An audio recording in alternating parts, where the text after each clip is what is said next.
बड़े होने पर किसी को पढ़ाई नहीं हो रही है, किसी के घर में गरीबी है, किसी के घर में कुछ और समस्या है, तो धर्म तो पूरे मानव जाति का एक ही धर्म है।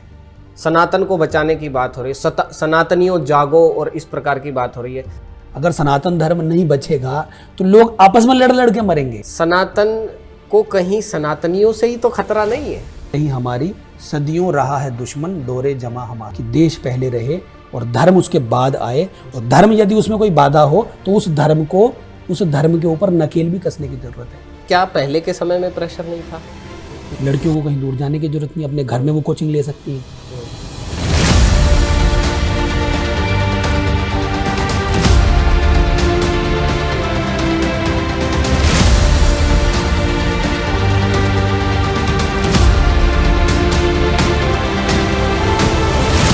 नमस्कार, मैं सूर्य प्रकाश स्वागत करता हूं आप सभी का आपके अपने YouTube channel net JRF with Surya sir में।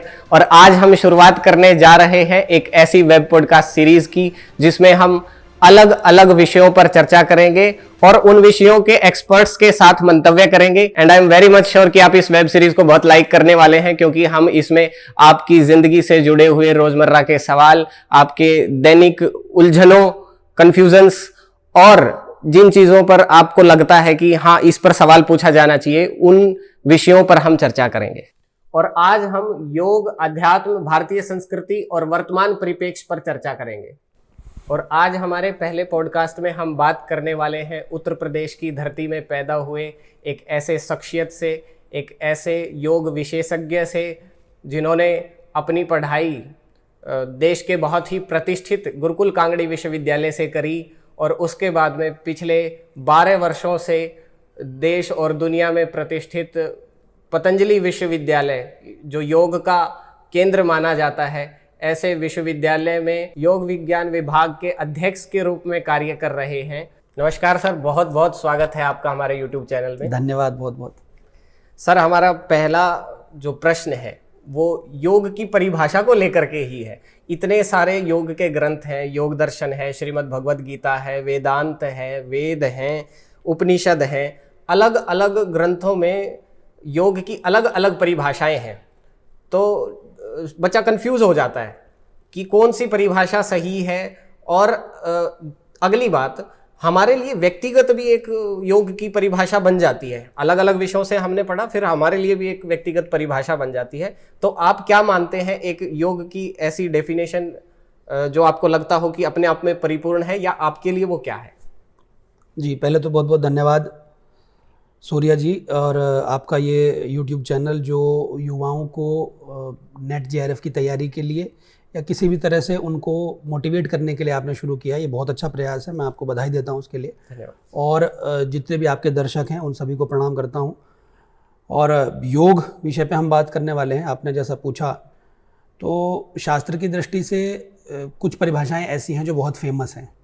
जैसे योग दर्शन की योग सूत्र की परिभाषा है योगश्चित्त वृत्ति निरोध। भगवद गीता में 3 बड़ी परिभाषाएं हैं। समत्वम योग उच्यते, योगः कर्मसु कौशलम, और तम विद्या दुख संयोग वियोगम योग संजितम।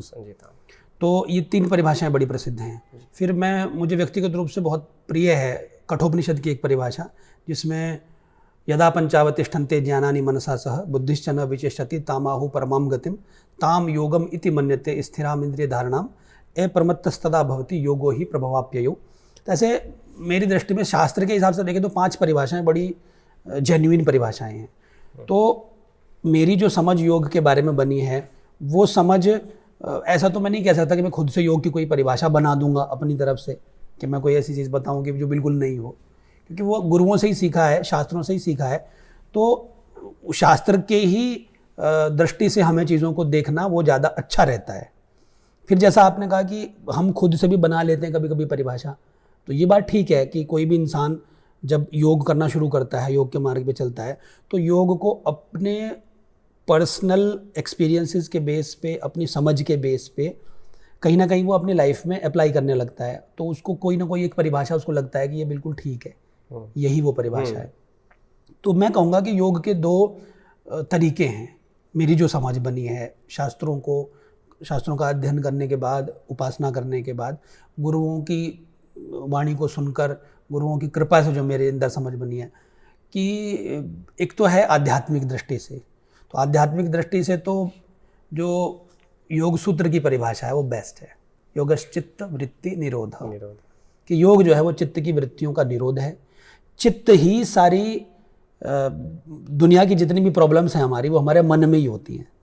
मन के विचारों से ही हमें कई बार अच्छा लगता है, कई बार बुरा लगता है, और उसी के लिए हम कहते हैं मन एव मनुष्याणाम कारणम बंध मोक्षयो, कि मन ही मनुष्य के बंधन और मुक्ति का कारण है।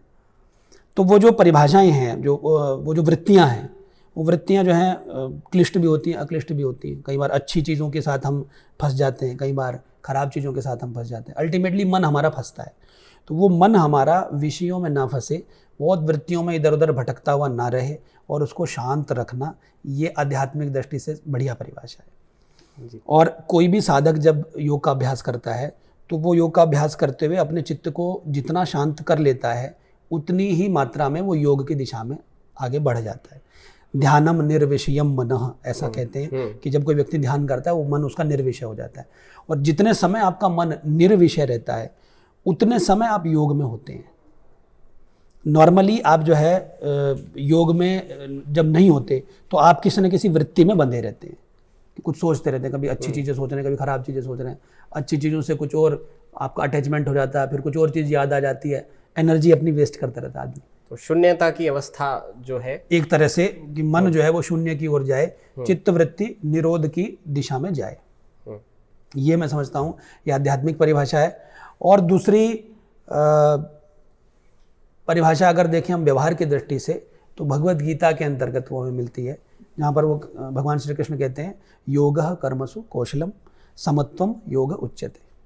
तो पहली परिभाषा है योगस्थ कुरु कर्माणि संगम त्यक्त्वा धनंजय सिद्ध सिद्धयो समो भूत्वा समत्वम योग उच्यते, कि बैलेंस में रहो, अपना काम करो लाइफ में, अपने काम को छोड़ो मत। जो भी तुमसे आता है, जो तुम्हारे लिए ज़रूरी है, तुम्हारी फैमिली का बैकग्राउंड के हिसाब से या आपकी प्रवृत्ति की प्रकृति के हिसाब से जो भी काम आपने चुना है, उस काम को बढ़िया ढंग से करो। उसके फ्रूट के साथ, उसके रिजल्ट के साथ बहुत ज़्यादा अटैच मत रहो। जो भी परिणाम आए उस परिणाम के साथ प्रसन्न रहो, बैलेंस में रहो। तो ये व्यवहारिक परिभाषा मुझे बहुत अच्छी लगती है भगवद गीता की। और छठे अध्याय में जो तीसरी परिभाषा है तम विद्या दुख संयोग वियोगम योग संजितम, ये भी मुझे बड़ी कितनी बातें करें आप, कोई सी भी परिभाषा शास्त्रों की उठा लें, वो हर एक पे आप जो है मुग्ध हो जाते हैं। तो जिसमें हम कहते हैं कि योग क्या है, योग वो है जो आपके दुखों का कनेक्शन कट कर दे। कोई भी इंसान दुनिया में जब जन्म लेता है तो वो किसी न किसी दुख से घिरा रहता है जन्म से ही। कभी कोई शारीरिक बीमारी है, कोई मानसिक किसी को समस्या है, किसी को बड़े होने पर किसी को पढ़ाई नहीं हो रही है, किसी के घर में गरीबी है, किसी के घर में कुछ और समस्या है, तो कुछ ना कुछ दुख लगा ही रहता है। तो जब योग में कोई व्यक्ति आता है तो उसके सब तरह के दुख समाप्त होने लगते हैं। तो दुखों को दूर करने की विद्या का नाम योग है। अगला प्रश्न हमारा यही है कि योग के शारीरिक और मानसिक पक्ष को तो हर कोई जान रहा है, पूरे विश्व में ख्याति मिल रही है, हर कोई समझ रहा है कि मेंटल डिसऑर्डर्स के लिए हम योग अपनाएं, अपने शरीर को फिट रखने के लिए योग अपनाएं, बॉडी को टोन्ड बनाने के लिए योग अपनाएं। लेकिन व्यवहारिक पक्ष को कोई फोकस नहीं दे रहा है, कोई ध्यान नहीं दे रहा है। कहीं ना कहीं वो व्यवहारिक पक्ष जो कि योग का आधार है, योग हम करते ही इसीलिए हैं, तो वो व्यवहारिक पक्ष कहीं पीछे छूटा जा रहा है समाज में। इस पर आपकी क्या राय है? योग के लाभ हमें कई स्तरों पर मिलते हैं। जो शारीरिक लाभ है योग का, वो बहुत जल्दी मिल जाता है हमें। कोई बीमार आदमी भी थोड़ा आसन, जो रोग से संबंधित आसन है वो करने से, प्राणायाम करने से, थोड़ा एक्यूप्रेशर करने से, थोड़ा ध्यान करने से उसको बहुत लाभ मिल जाता है। शारीरिक लाभ जल्दी मिल जाता है, बहुत कम मेहनत से मिल जाता है, थोड़ी सी मेहनत से मिल जाता है। फिर जब आप मानसिक लाभ की बात करते हैं, थोड़ी सी ज़्यादा मेहनत उसमें लगती है जी। लेकिन जब आप उसकी बात कर रहे हैं कि वो व्यवहारिकता में क्यों नहीं आ रहा है, जीवन में क्यों रिफ्लेक्ट नहीं हो रहा है, तो आध्यात्मिक जो एक उन्नयन है किसी व्यक्ति का, स्पिरिचुअल अपलिफ्टमेंट है जो उसके लाइफ स्टाइल में झलकना चाहिए, उसकी पर्सनैलिटी में झलकना चाहिए, वो क्यों नहीं आ रहा है। तो वो नहीं आने का ऑब्वियस रीज़न है कि हर कोई योगी नहीं हो सकता। वो हर कोई व्यक्ति जो है वो उस स्तर पे नहीं जी सकता। संसार चल रहा है अज्ञान के कारण, अगर हर कोई व्यक्ति योगी हो गया, जिसको आध्यात्मिक चेतना सबकी उदय हो गई, तो संसार नहीं चलेगा।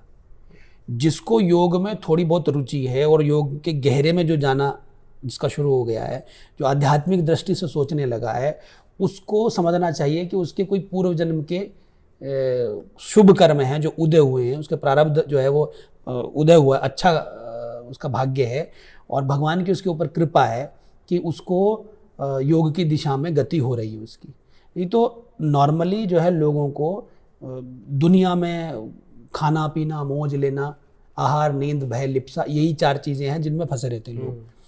तो ये जो आहार नींद भय लिप्सा वाले, खाना पीना मौज लेने वाले लोग हैं, ये भी अगर योग आसन प्राणायाम आदि करते हैं तो शारीरिक और मानसिक लाभ इनको भी मिलता है। तो इसलिए आज की डेट में अगर कोई भी आदमी किसी को योग सिखा रहा है तो उसमें बुराई कुछ नहीं है। वो फिजिकल लाभ मिल जाएंगे उसको, रोग ठीक हो जाएंगे, शरीर स्वस्थ हो जाएगा, बॉडी टोन हो जाएगी, जैसा आपने कहा। लेकिन जब आप आध्यात्मिकता की बात करते हैं, व्यवहार में वो झलकने की बात करते हैं, वो बड़ी चीज़ होती है। वो चलते फिरते नहीं होता।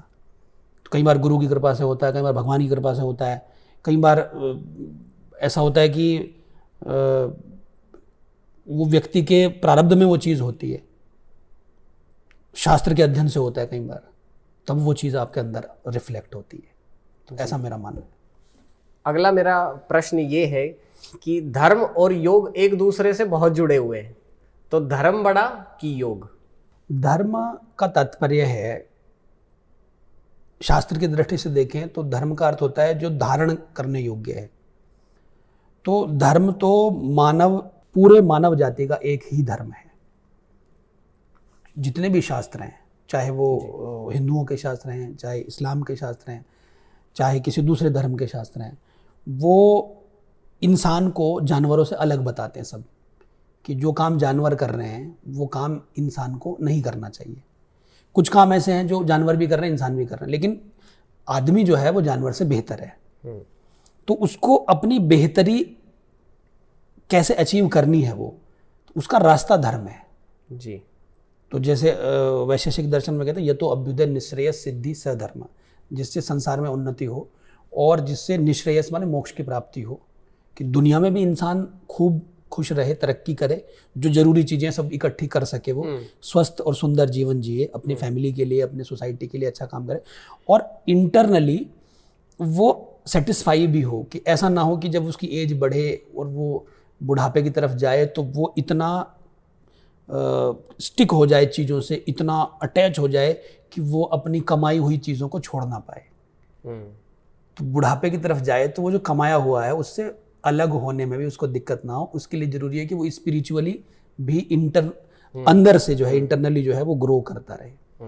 तो उसके लिए हर एक धर्म में परमात्मा, मोस्टली जितने भी दुनिया में धर्म है, मोस्टली मैं कह रहा हूँ, हर एक की बात नहीं कर रहा हूँ, मोस्टली धर्मों में परमात्मा की चर्चा है। उसको कोई गॉड कहता है, कोई अल्लाह कहता है, कोई वाहेगुरु कहता है, हम उसको ब्रह्म कहते हैं, हम राम भी कह देते हैं, उसको विष्णु भी कह देते हैं, तो किसी भी नाम से उसको पुकार सकते हैं। तो हर एक धर्म में वो एक परमात्मा का कॉन्सेप्ट है कि इंसान उस परम सत्ता से जुड़कर कहीं ना कहीं एक कंप्लीशन फील करता है अपने अंदर। तो धर्म तो है कि आप बाहर से भी खुश रहें, बाहर से भी तरक्की करें और अपने अंदर भी आप सेटिस्फाई हों। तो जो चीज़ें आपकी मदद करती हैं ये सब करने में, वो सब धर्म है जी। तो धर्म के कई सारे लक्षण बताए हैं, धृति क्षमा दम अस्तेय शोच इंद्रिय निग्रह धी विद्या सत्य अक्रोध। धृति क्षमा दम अस्तेयम शोचम इंद्रिय निग्रह धीर विद्या सत्यम अक्रोध दशकम धर्म लक्षणम, ऐसे धर्म के 10 लक्षण बताए। तो मोटा मोटा अगर आप समझें आज के हिसाब से, तो सोसाइटी में कोई भी चीज़ जो आपकी हेल्थ को अच्छा रखती हो, आपकी फैमिली के लिए अच्छी हो, आपकी सोसाइटी के लिए अच्छी हो, ओवरऑल ह्यूमैनिटी के लिए अच्छी हो, तो वो चीज़ धर्म है। तो धर्म बड़ा कि योग? तो मैं समझता हूँ कि योग और धर्म एक दूसरे के पर्याय हैं। आज के समय में कहूँगा योग ही आज का धर्म है जी। पहले, आज से 1000 साल पहले, 2000 साल पहले धर्मों के बीच में उतना झगड़ा नहीं था, क्योंकि ग्लोबल नहीं हुआ था मामला। जो धर्म जहाँ पैदा हुआ वहीं रहता था, वहीं था। जब वो धर्म एक जगह से पैदा हो गए, एक कॉन्टिनेंट से पैदा हो गए, एक देश से पैदा हो गए, दूसरे देशों में जाने शुरू हुए, तो फिर धर्म के आधार पर झगड़े होने शुरू हो गए जी। तो जब ऐसा नहीं था तो पूरी मानव जाति का एक ही धर्म था।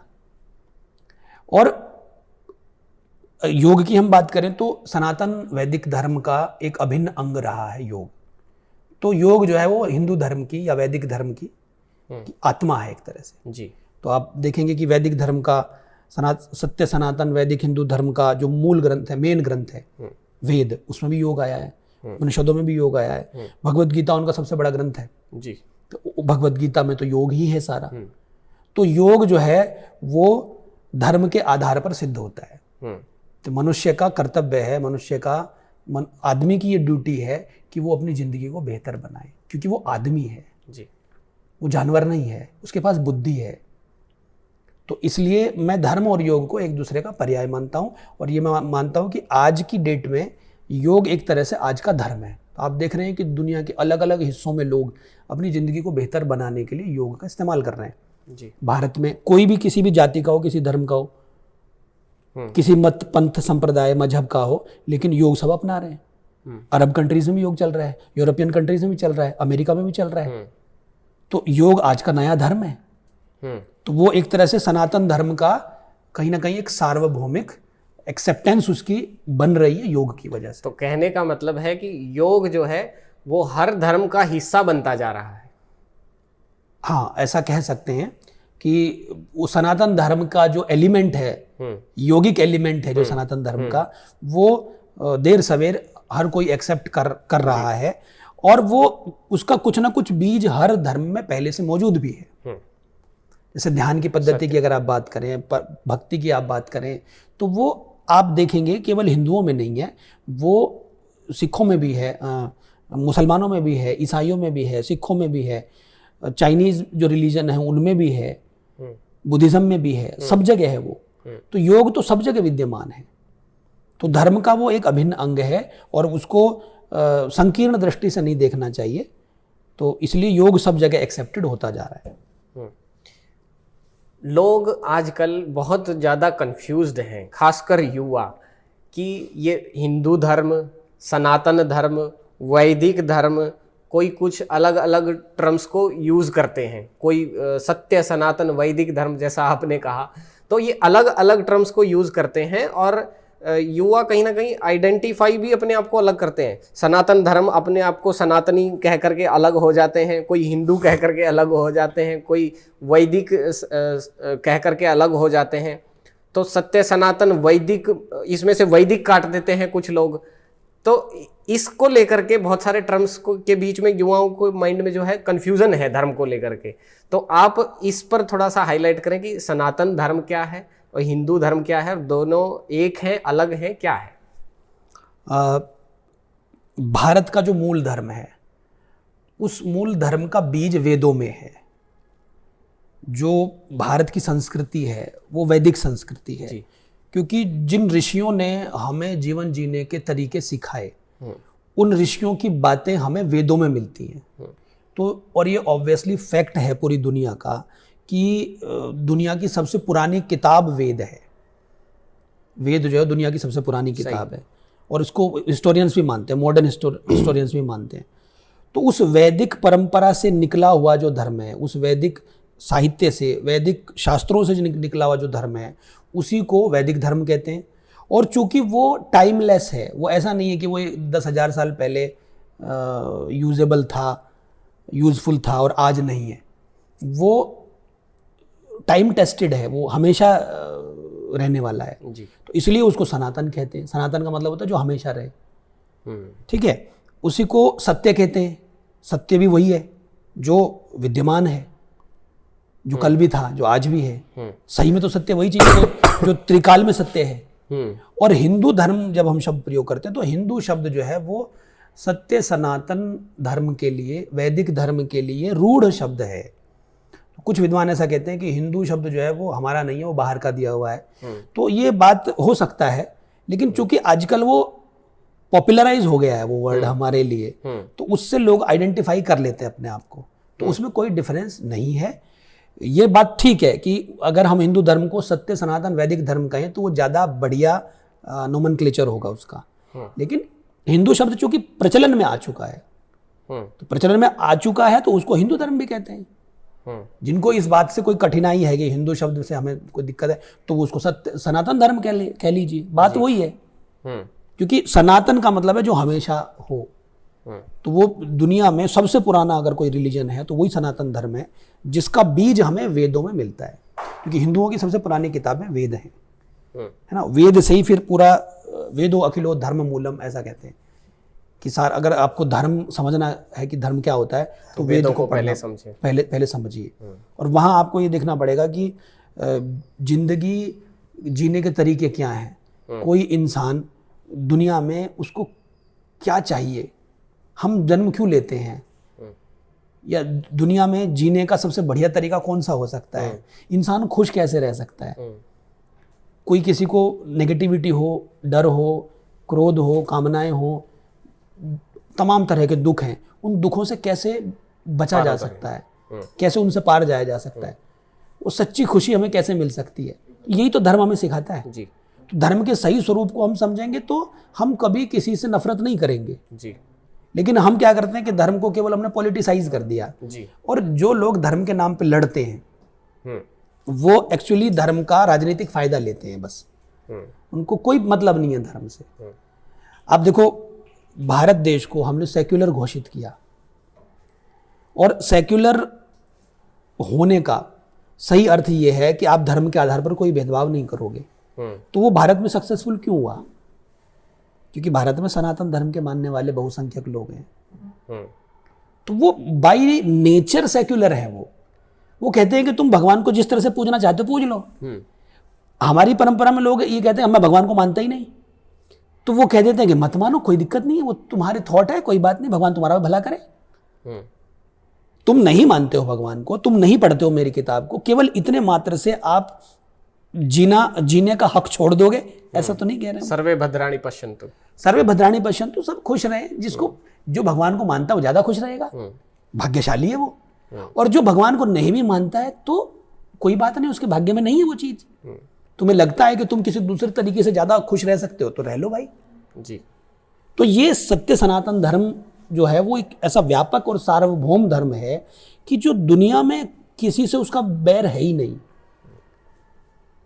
जब भी हम सनातन धर्म की संकल्पना की बात करते हैं तो इसलिए भारत में सनातन धर्म के इतने सारे भेद आपको दिखाई देंगे। सिखिज्म उसमें से निकल गया, बुद्धिज्म उसमें से निकल गया, बुद्धिज्म, जैनिज्म, सिखिज्म, और उसमें और भी धाराएं, शैव, शाक्त, वैष्णव, सौर, गाणपत्य, ऐसे अनेक अनेक धाराएं उसमें से निकली। लेकिन वो सनातन धर्म आज भी ज्यों का त्यों है, क्योंकि वो सबको स्वीकार करने की उसकी जो क्षमता है, इसलिए तो वो मानव मात्र के लिए ही कल्याणकारी है। सर आजकल एक नई लहर भी चल रही है, उस नई लहर में बागेश्वर धाम सरकार है जैसे, या बाकी लोग हैं, तो लहर ये है कि सनातन धर्म को बचाने की बात हो रही है, सनातन को बचाने की बात हो रही है, सनातनियों जागो, और इस प्रकार की बात हो रही है। तो सनातन धर्म को आज के समय में ऐसा क्या खतरा है, किससे बचाने की बात हो रही है, और इस पर आपकी क्या राय है? क्योंकि बागेश्वर धाम सरकार के बारे में भी आप थोड़ा बताएं। वो अपने आप को सन्यासी नहीं कहते, बाबा नहीं कहते, भगवाधारी नहीं कहते, गृहस्थ में जाने की बात करते हैं। तो क्या आप उनमें योग के कौन से एलिमेंट्स देखते हैं, ये भी बताएं। बागेश्वर धाम सरकार एक धर्मगुरु हैं एक तरह से, और भगवान हनुमान जी के वो भक्त हैं, और एक लोग उन पर बहुत विश्वास करते हैं, उनके प्रति श्रद्धा है लोगों की बहुत। तो मैं बागेश्वर धाम सरकार को सपोर्ट करता हूँ उस लेवल में जिसमें वो हनुमान जी के भक्त हैं।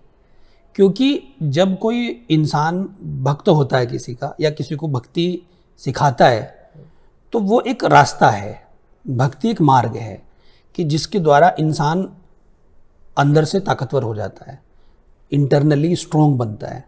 अगर वो नेगेटिविटी उसके अंदर कोई है किसी चीज़ को लेके, तो नेगेटिविटी चली जाती है, क्योंकि वो जो भगवान के या किसी भी इष्ट जिसकी वो भक्ति करता है, उस भगवान की या देवता की भक्ति करने से उसके भीतर कॉन्फिडेंस जनरेट होता है और उसके अंदर पॉजिटिव हॉर्मोन्स जनरेट होते हैं।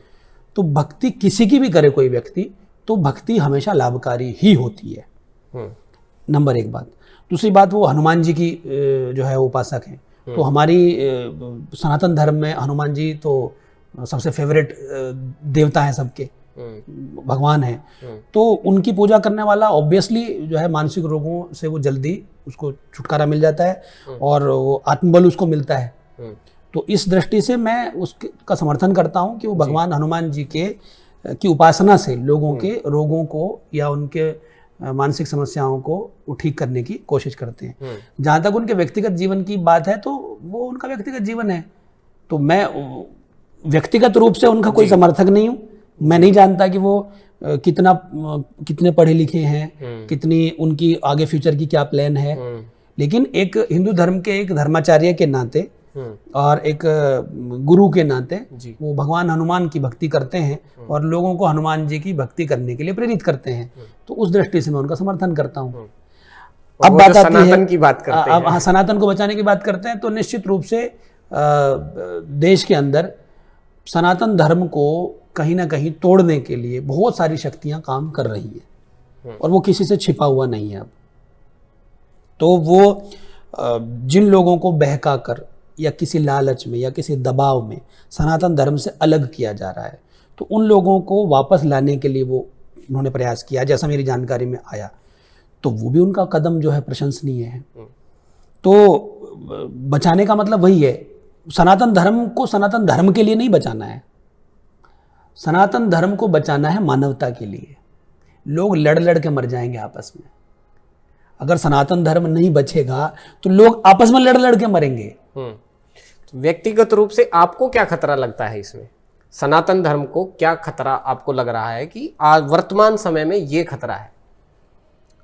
देखिए, आज के समय में जो सेमेटिक रिलीजन है, जो अब्राहमिक रिलीजन है, तो वो लगभग 2000 साल या 2500-3000 हजार साल से पूरी दुनिया में वो चल रहे हैं। चाहे उसमें यहूदी धर्म हो, चाहे ईसाई धर्म हो, चाहे इस्लाम धर्म हो जी, तो उनका संघर्ष का इतिहास रहा है जी। और पूरी दुनिया में उन्होंने जो उनका विस्तार है वो कहीं पर वो पैसे के माध्यम से हुआ है, कहीं पर वो तलवार के द्वारा भी हुआ है। तो वो विस्तारवादी उनकी जो नीति है और पूरी दुनिया में उसके जो प्रभाव हुए हैं, तो वो कोई अछूते प्रभाव नहीं है, अनदेखे प्रभाव नहीं है, सबको पता चल गया है वो। और ऐसे प्रमाण भी सामने आ रहे हैं कि भारत में जो मूल सनातन धर्म है उसको खत्म करने के लिए प्रयास भी किए जा रहे हैं। तो बहुत सारी ताकतें, विदेशी ताकतें भी हैं और लोगों के उसके पीछे राजनीतिक मंतव्य भी हैं। तो निश्चित रूप से खतरा तो है जी, क्योंकि जब तक सनातन धर्म भारत में है सुरक्षित, तब तक सर्वधर्म समभाव की बात सुरक्षित है, तब तक मानव में प्यार की बात सुरक्षित है, तब तक डाइवर्सिटी, बायोडाइवर्सिटी, रिलीजियस बायोडाइवर्सिटी वो सेफ है, क्योंकि सनातन धर्म बहुत लिबरल है। वो कभी ये घोषणा नहीं करता कि पर्टिकुलर एक किसी चीज को लेके आपको ये चीज फॉलो करनी होगी तभी आप भगवान के योग्य होंगे। वो कहता है कि आपकी जैसी इच्छा हो, जैसी श्रद्धा हो, जैसा आपका मन हो, जैसी समझ हो, उसके आधार पर कोई भी मार्ग चुन सकते हो जी। तो जो लोग नहीं चाहते कि दुनिया में डाइवर्सिटी हो, वो लोग सनातन धर्म को अपने लिए एक खतरा मानते हैं। तो इसलिए वो सनातन धर्म को खत्म करने के लिए भी प्रयास करते हैं। ठीक है, मेरा अगला प्रश्न ये है कि सनातन को कहीं सनातनियों से ही तो खतरा नहीं है? क्योंकि अपनी संस्कृति को भूल जाना, अपने गुणों को भूल जाना, अपने धर्म को भूल जाना, अपने मूल्यों को भूल जाना, कहीं ये खतरा स्वयं सनातनियों में तो नहीं है? मैं वही बात कहूँगा जो पहले मैंने कही कि जो लोग राजनीति के लिए धर्म का इस्तेमाल कर रहे हैं वो धर्म के रक्षक नहीं है, धर्म का कोई हित करने वाले वो नहीं है जी।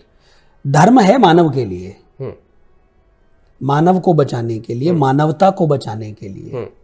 तो आप कौन सी सोच किसी समाज में, किसी देश में कौन सी सोच है वो जिसको अप्लाई करने से सब लोग खुश रह सकते हैं, सब लोग अपने आर्ट को परस्यू कर सकते हैं, सब लोग अपने पैशन को फॉलो कर सकते हैं? कौन सी वो सोच है जिसमें लड़कियां पढ़ सकती हैं, जिसमें लड़कियां नौकरी भी कर सकती हैं, जिसमें वो अपनी इच्छा से, अपनी मर्जी से अपनी जिंदगी के सपनों को पूरा कर सकती हैं?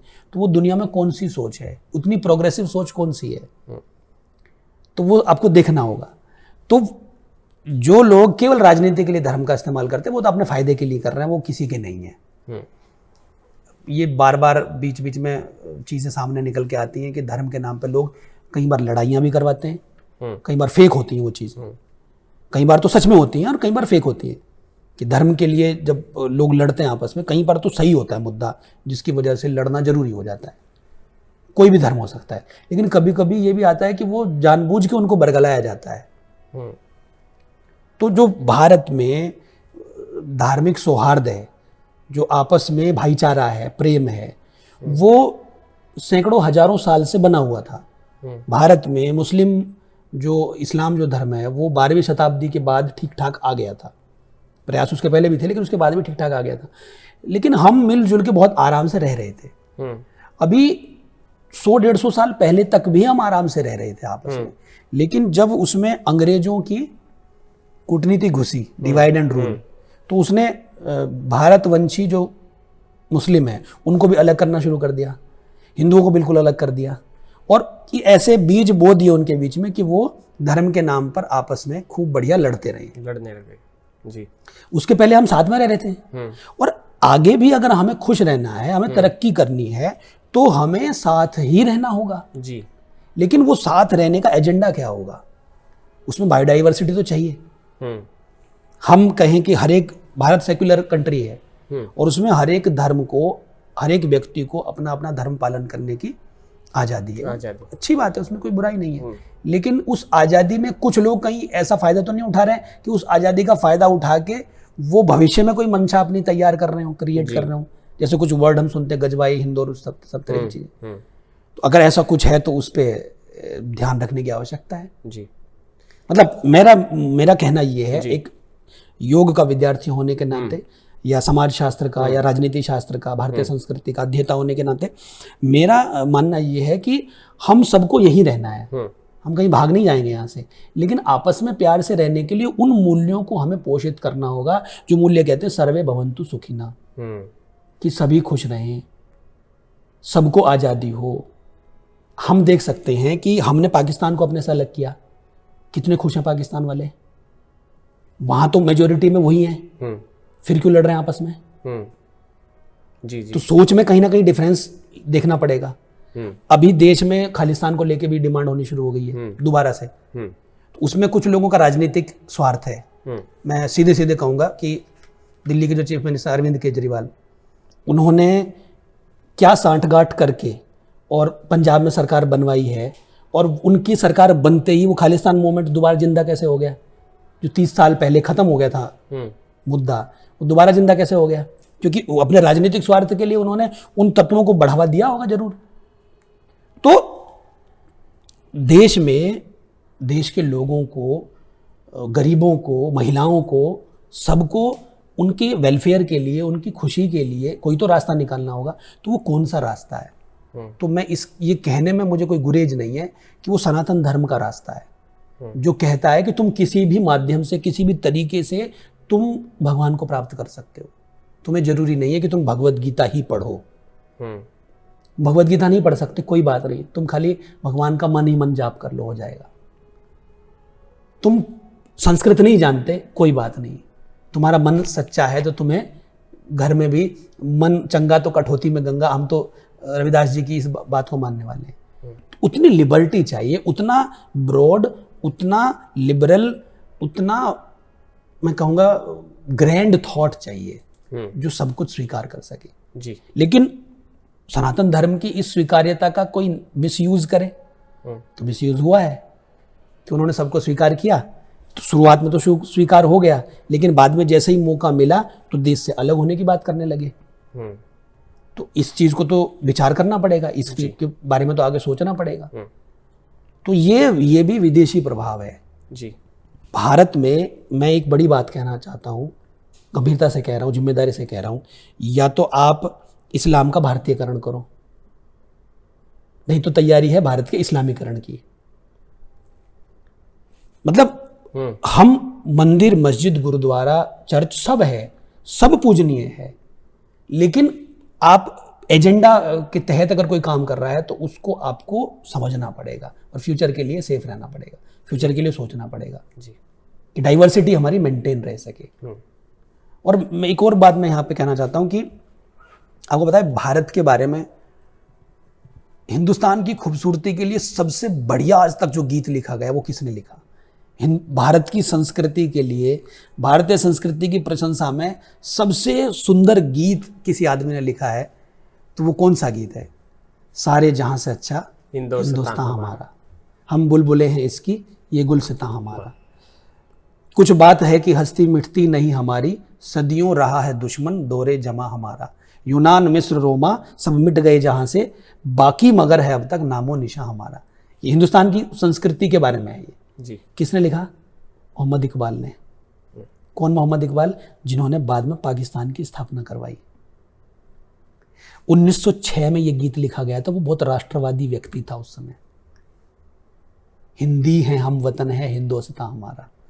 वो कहता था कि हिंदुस्तान हमारा वतन है, लेकिन वो पढ़ने के लिए इंग्लैंड गए, वहां खेल हुए और वापस आके उन्होंने कहा कि नहीं, हमारा वतन हिंदुस्तान नहीं है, हमारा वतन तो पाकिस्तान होगा।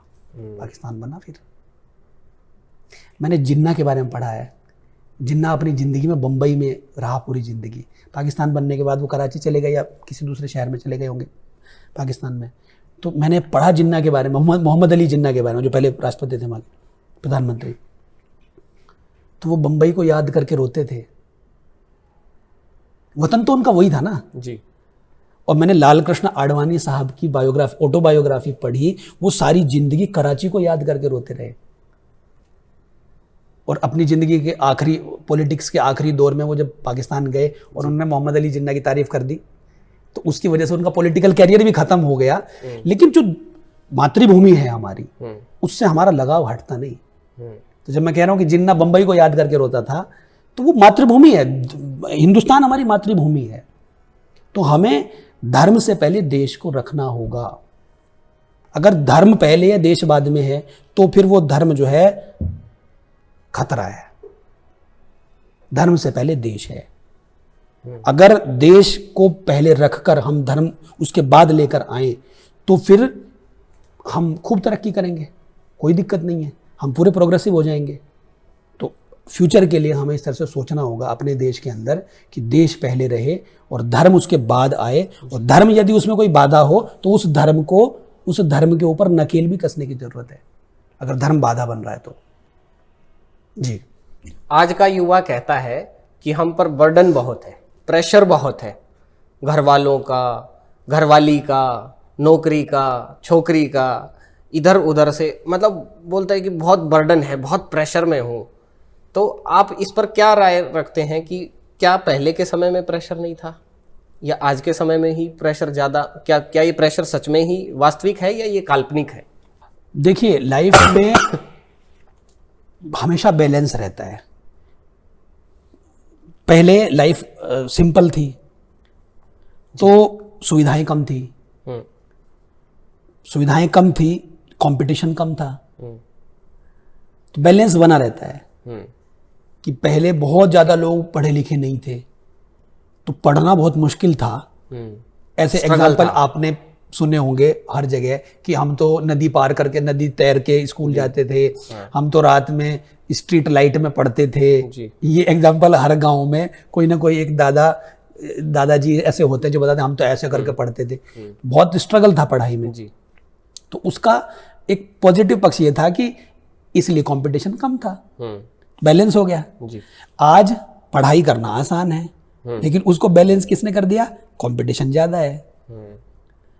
तो लाइफ में प्रेशर हमेशा वैसा ही रहता है, आपके सोचने की बात है बस।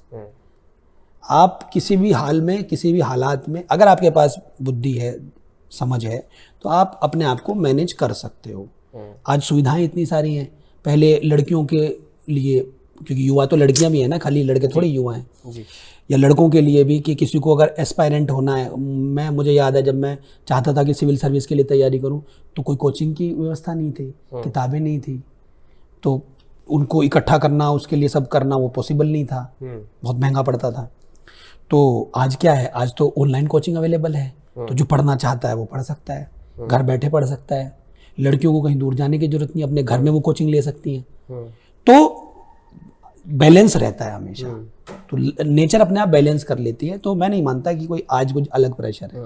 प्रेशर है तो सुविधाएं भी हैं, उसके लिए आपके पास रिसोर्सेज भी हैं। तो ये एक्सक्यूज देने की जरूरत नहीं है। हाँ, ये है कि आप अपनी लाइफ को डिसिप्लिन तरीके से जीते हैं तो फिर प्रेशर ईज हो जाता है। थोड़ा योग करें, अपना समय पे उठें, अपना डाइट का ध्यान रखें, तो माने ईज हो जाता है। आप ये कह रहे हैं कि प्रेशर तो खाली एक छलावा है, मन चंगा तो कठौती में गंगा। हाँ, अगर आपका मन ठीक है तो आप जो है ये रोने की जरूरत नहीं है जी। प्रेशर का रोने की जरूरत नहीं है, आप मैनेज कर सकते हैं। जी सर, नेट जेआरएफ एक ऐसी परीक्षा है जो युवाओं को स्वावलंबी बनाती है। यदि आप जेआरएफ कर लेते हैं तो पीएचडी करते करते आपको आर्थिक चिंताओं को सोचने की आवश्यकता नहीं है, आप अपने करियर को अच्छे से बिल्डअप कर सकते हैं। और नेट क्वालिफाई कर लिया तो आप असिस्टेंट प्रोफेसर बन करके विश्वविद्यालय में आप हजारों युवाओं को एक मार्गदर्शन देते हैं, एक नई दिशा प्रदान करते हैं। तो आप हमारे नेट जेआरएफ के एस्पिरेंट्स के लिए क्या मैसेज देना चाहेंगे? मैं कहना चाहूँगा कि अगर आप एकेडमिक्स में काम करने की सोच रहे हैं, एकेडमिक्स में जाने की सोच रहे हैं, तो मास्टर्स करने के बाद आप अगर रिसर्च करना चाहते हैं तो आपको नेट और जेआरएफ तो करना ही होगा। अगर आप नेट और जेआरएफ नहीं कर पाते हैं तो मतलब रिसर्च का जो बेसिक एप्टीट्यूड है वो कहीं ना कहीं लैकिंग है। तो एकेडमिक्स में, हायर एजुकेशन में जब आप जाना चाहते हैं तो ऑब्वियसली रिसर्च उसका एक इंटीग्रल पार्ट है, और रिसर्च की तैयारी और उसके लिए नेट और जेआरएफ ये तो मस्ट है, मैं समझता हूँ। अगर कोई विद्यार्थी अगर उसको नहीं कर पाता है तो फिर वो हायर एजुकेशन में और एकेडमिक्स में बहुत ज़्यादा नहीं कर पाएगा कुछ। वो परिस्थितियों के भरोसे कुछ थोड़ा बहुत कर ले तो कर ले, अदरवाइज़ वो ज़्यादा सक्सीड नहीं हो पाएगा। इसलिए जो उसका सही चैनल है वो ये है कि आप मास्टर्स करने के बाद नेट, जो भी आपका कंसर्न सब्जेक्ट है उसमें नेट और जेआरएफ जरूर करें, अगर आप रिसर्च करना चाह रहे हैं और हायर एजुकेशन में जाना चाह रहे हैं। धन्यवाद सर, बहुत अच्छा लगा आपसे बात करके, और इतनी बेबाकी से आपने हर प्रश्न का जवाब दिया। आप बहुत स्ट्रॉन्ग रहे अपने आंसर्स पर, and I am very sure कि हमारे दर्शकों ने भी अपने लिए इस बातचीत में से जो रेलेवेंट मटेरियल है जो उनको अच्छा लगा होगा, और कुछ संकल्प, कुछ नया विचार अपने लिए कुछ ना कुछ जरूर हासिल कर लिया होगा इस पूरी चर्चा से। Thank you sir. पॉडकास्ट के अंत में आपसे एक गुजारिश है, एक रिक्वेस्ट है। हमने सुना है कि आप बहुत अच्छा गाते हैं, तो कोई गीत जो आपको, आपके मन को प्रिय हो, कृपया हमारे दर्शकों के लिए आप। जी धन्यवाद बहुत बहुत। मुझे कुमार शानू जी की आवाज़ के कुछ गाने बहुत पसंद हैं, और इसमें छुपाने जैसी चीज़ नहीं है कि जो भी हमारी पसंद होती है उसको हम कह सकते हैं। अभी तक युवा ही हूँ मैं, तो उस तरह के गाने हम अपनी स्टूडेंट लाइफ में बहुत गाते थे। तो उनका एक गीत है कुमार शानू की आवाज़ का,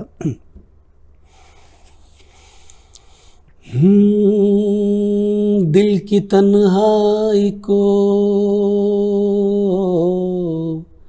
दिल की तन्हाई को आवाज़ बना लेते हैं, दर्द जब हद से गुजरता है तो गा लेते हैं, दर्द जब हद से गुजरता है तो गा लेते हैं। हुस्न वालों में ये मशहूर है आदत अपनी, हर किसी से कहाँ मिलती है तबीयत अपनी, हर किसी से कहाँ मिलती है तबीयत अपनी। जो भी भाता है, ओ जो भी भाता है उसे अपना बना लेते हैं, दर्द जब हद से गुजरता है तो गा लेते हैं, दर्द जब हद से गुजरता है तो गा लेते हैं। Thank you. तो दोस्तों, इसी के साथ ये थे हमारे डॉक्टर संजय सिंह सर। और यदि आपको ये पॉडकास्ट अच्छा लगा हो तो लाइक कर दीजिए, चैनल को शेयर कर दीजिए, सब्सक्राइब कर दीजिए, बेल आइकन को दबा दीजिए, और साथ ही अगला पॉडकास्ट किस विषय पर होना चाहिए, अपने प्रश्न या अपना वो सब्जेक्ट हमें कमेंट सेक्शन में लिख करके बता दीजिए। और नेट जेआरएफ की कोचिंग ज्वाइन करने के लिए तो कहने की जरूरत नहीं है। Bye bye.